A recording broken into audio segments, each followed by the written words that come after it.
Bonjour. Nous allons parler aujourd'hui de la puissance des médias, des moyens de communication. La télévision, la radio, Internet, les journaux. Alors vous pourrez me dire, mais pourquoi parler de cette réalité de la société, les médias, qu'est-ce qu'il faut en dire, surtout d'un point de vue chrétien? Il me semble que nous sommes, nous, consommateurs dans le bon sens du mot, nous entendons les médias, nous avons besoin des médias pour savoir ce qui se passe, mais que d'une manière générale, les médias se placent dans ce qu'on pourrait appeler un triangle dramatique entre, d'une part, ceux qui produisent, d'autre part, ceux qui consomment, et enfin, ceux qui informent. Alors, ceux qui produisent ont besoin, comme les industries par exemple, ont besoin de ceux qui consomment, mais aussi de ceux qui informent, ceux qui font de la publicité. Ceux qui font de la recherche, par exemple, ont besoin de ceux qui, quelque part, utilisent cette recherche, les industriels, mais aussi de ceux qui font connaître la recherche. Et donc, un magazine d'information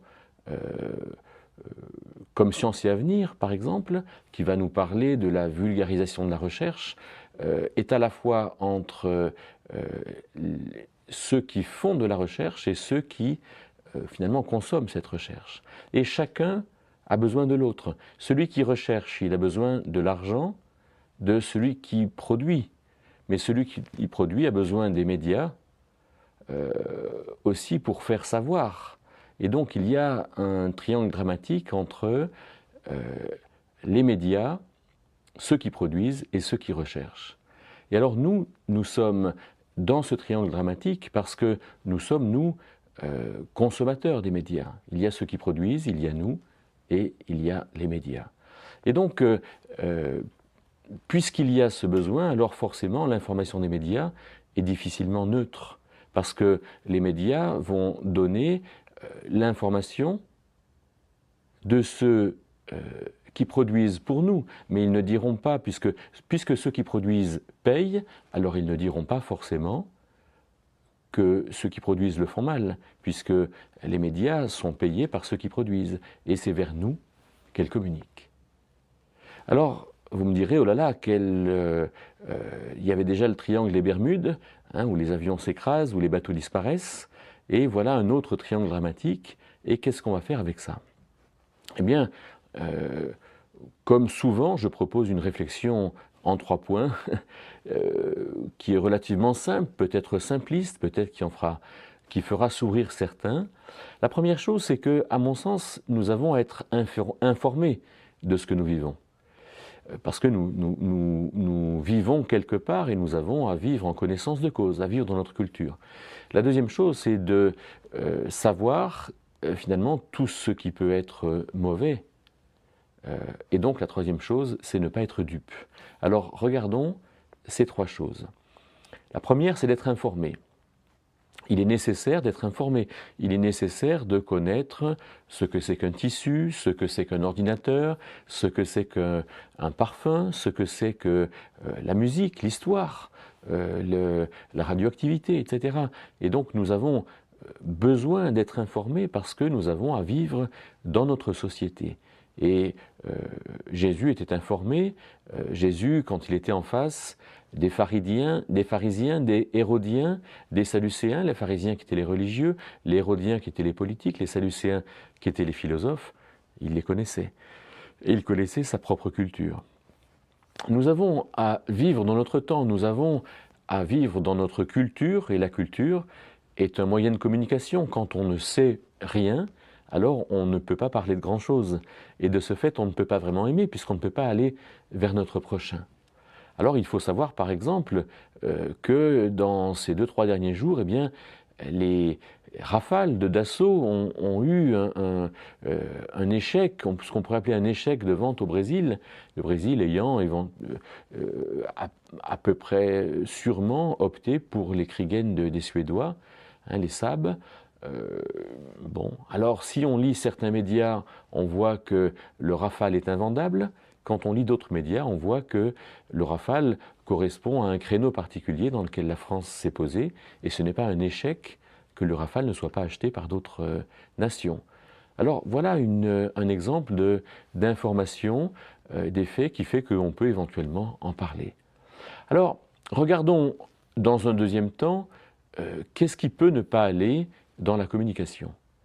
Alors, il me semble qu'il faudrait savoir que les principes du monde dirigent certaines personnes ou certains groupes de notre société. Ne confondons pas le monde et la société. Le monde, c'est à la fois la société, mais c'est aussi l'esprit de ce système organisé contre Dieu dont Satan est le chef. Alors, les principes du monde, comme nous dit 1 Jean 2,15, c'est la convoitise de la chair, des yeux et l'orgueil de la vie. On pourrait dire tout simplement que la convoitise de la chair, c'est l'avoir, la convoitise des yeux, c'est le savoir, et l'orgueil de la vie, c'est le pouvoir. Et donc, dans les médias, beaucoup de choses véhiculent ces trois éléments. L'avoir, la richesse, le sexe, le savoir, la connaissance, la compréhension, et puis le pouvoir sur les autres, le pouvoir qui écrase, tout cela n'étant pas porteur d'amour. Alors, quand on lit par exemple dans les informations que hier Poutine a gracié cet oligarque, cette personne richissime qui était en prison depuis 10 ans, qui s'appelle Mikhail Khodorkovsky, alors il faut qu'on entende qu'il y a certainement dans cette réalité quelque chose qui peut relever du principe du monde. Mais quand on lit aussi que la station de ski la plus chère d'Europe est en France, alors on a aussi quelque chose qui est curieux. Pourquoi annoncer les choses comme cela? Pourquoi ne pas dire que dans cette station, il y a beaucoup d'équipements qui sont excellents? Et la question n'est pas tellement de savoir ce qui est le plus cher, mais de savoir ce qui a de la valeur, ce qui est valable. Et donc, les médias véhiculent ici quelque chose qui est orienté, et ici qui est orienté vers l'avoir et le pouvoir, la station de ski la plus chère du monde. Alors, comment conclure? Comment ne pas être dupe? Troisième point. Comment pouvoir vivre? Qu'est-ce que nous avons, nous, à entendre en tant que chrétiens? Et où sont les versets bibliques qui parlent finalement des médias? Alors, je propose qu'on retienne peut-être pour cette réflexion ce verset de Romains 12 qui dit « Ne vous conformez pas à ce siècle ». Ce n'est pas parce que les médias nous disent ici quel est le meilleur régime, là, finalement, comment épargner de la meilleure manière possible pour se rendre compte que l'année d'après qu'on a été victime d'une escroquerie. Ce n'est pas parce que les médias qui présentent les people nous disent quelle vie pour le bébé de Gad Elmaleh et de Charlotte Casiraghi. Voilà, il faut qu'on fasse attention à ce qu'on entend et attention à ce qu'on en fait. Il ne faut pas tout croire, il ne faut pas tout véhiculer, il ne faut pas non plus... J'aime bien écouter Mathieu Vidard sur France Inter à 2h, avec la tête au carré, avec toute une réflexion scientifique, mais il ne faut pas tout croire. Non, il faut entendre, il faut savoir, il ne faut pas forcément se conformer à ce siècle, mais il faut, comme nous dit la suite de ce verset de Romains 12, 2, soyez transformés par le renouvellement de votre compréhension et de ce fait, en tant que chrétien, être intelligent. Alors avec les médias, bien sûr, il y a ceux qui préfèrent ne pas avoir la télévision, lire le journal, aller sur Internet, écouter la radio, mais il y a ceux qui croient aussi, c'est un autre extrême, tout ce qu'on leur raconte. Alors nous, eh bien, soyons au courant, mais soyons aussi intelligents, étant renouvelés par l'Esprit Saint qui est en nous.